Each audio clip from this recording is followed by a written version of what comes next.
Thaksi Khasi Haibasi, Sana Khotnabagi, Yanglen Saru,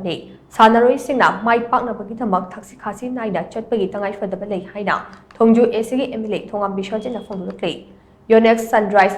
42nd Inter-District and 69th State Open Badminton Championship 2025 Russian Bagi, DM University Campus Manakta Laiba, MSBA Indoor Stadium, the Pangtopa Thorum, the Wafam Asi Phongdokibane, Mahagna Makatana High. Tongan sports discipline singing manungda badminton hairiba asisu yamna maru oiba masana amane Shanaroi singna Thaksi Khasi ngakna chatpa haibasina mai pakpagi khwaidi ahan khungthangni thawolon khangna chatchapadi Shanaroi singna kaidonungda mai pakpang ngamloi malemgi oina pangthokpa masak naiba championship ahumda Manipuri badminton Shanaroi singna saruk yaba phangba amade singthaningai oiba performance piba ngamba asimak thaganingai ne Mama mapa oiba singna mangjariba manglan khudingmak mangfaunaba ngamnaba honabada Shanaroi singna hanba leitana honabagi tangai phadaba lei hainasu mahangna makhatana phongdokhe